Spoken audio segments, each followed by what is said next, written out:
from here to the room. So I just want to give a shout out to the baby's mamas, and hopefully there's no mama drama. All right? Now, I just learned that recently.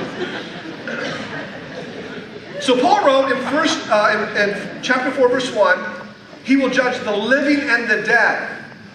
There's a judgment day coming. All right, now go to Matthew chapter 25.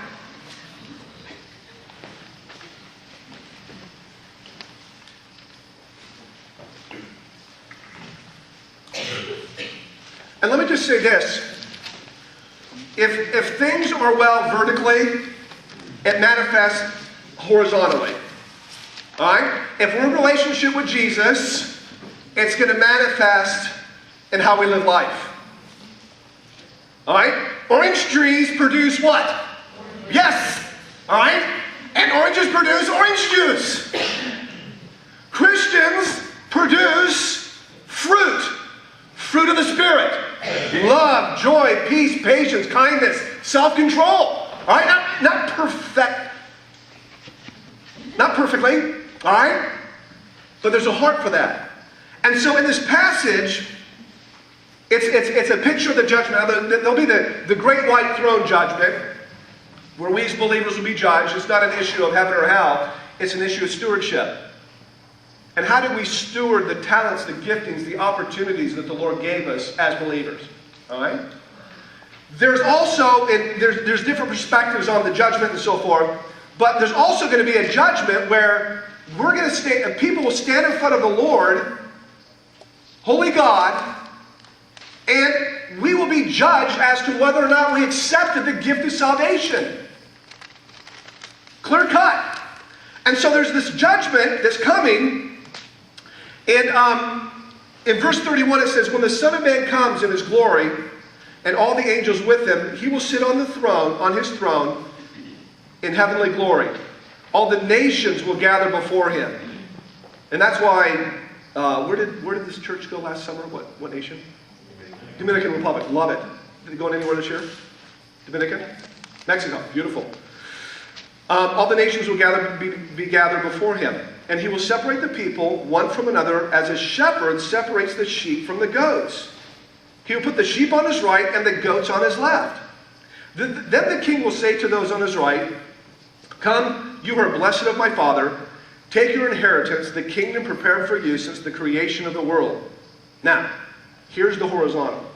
Right, here's the fruit. For I was hungry, and you gave me something to eat. I was thirsty, and you gave me something to drink. I was a stranger, and you invited me in. I needed clothes, and you clothed me. I was sick, and you looked after me. I was in prison, and you came to visit me. Then the righteous will answer him, Lord, when did we see you hungry and feed you? Or thirsty and give you something to drink? When did we see you a stranger and invite you in? Or needing clothes and clothe you? When did we see you sick or in prison or go to visit you? The king will reply, I tell you the truth. Whatever you did for one of the least of these brothers of mine, you did it for me. So those are the sheep. Then he will say to those on his left, depart from me, you are cursed, into the eternal fire prepared for the devil and his angels. For I was hungry and you gave me nothing to eat. I was thirsty and you gave me nothing to drink. I was a stranger and you did not invite me in. I needed clothes and you did not clothe me. I was sick and in prison and you did not look after me. They will also answer, Lord, when did we see you hungry or thirsty or a stranger or needing clothes or sick or in prison and did not help you? Verse 44. He will reply, I tell you the truth. Whatever you did not do for one of these least of these, you did not do it for me. Then they will go away into eternal punishment, but the righteous to eternal life. Now, I think what we tend to do is dilute this. Now, the Lord's probably thinking symbolically here. All right? He's probably trying to get our attention to do something, which is true. But listen, sheep do sheep things. Goats do goat things. All right? So the implication here is goat people are selfish.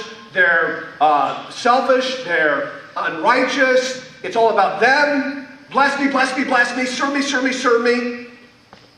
Sheep, it's about other people. It's about giving your lives away. And I think that the reality here, one of the things that the Lord's saying here is, a sheep doesn't think, ooh, what do sheep do? Oh, I better read that. Okay, I need to get involved in prison ministry, and I need to, get involved in the food pantry, and I need to get involved in the Salvation Army, and I need to be a hospital chaplain, and I need to talk to Chaplain Potter about getting involved in the prison ministry, then I'll be a sheep. No. All right? When Jesus gets your heart, he gets your feet. When he gets your heart, he gets your eyes. When he gets your heart, he gets your hands. All right? When he gets your heart, he gets your mouth.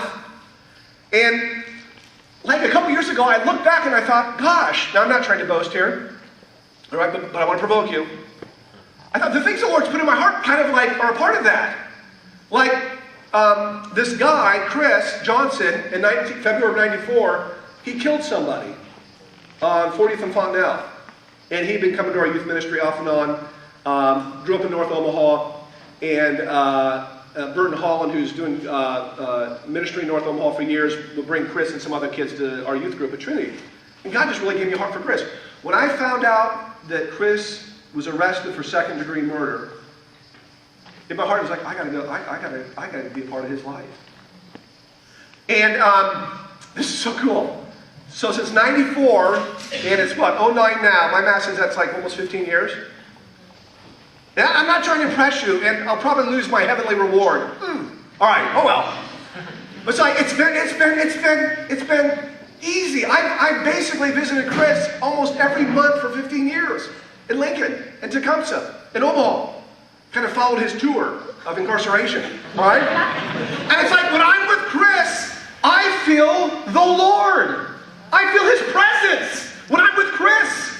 And I learn sometimes I feel the Lord's prophetically, this probably isn't biblically very sound, all right? Oh well, judge me.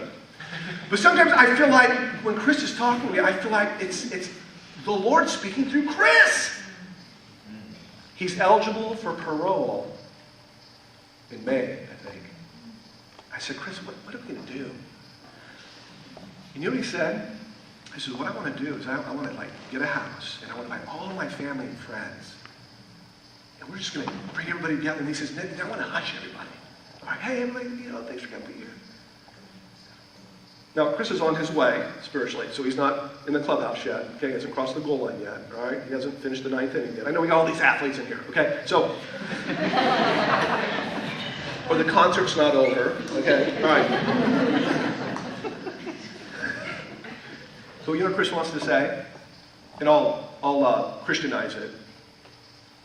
He wants to say, where were all you people the last 15 years?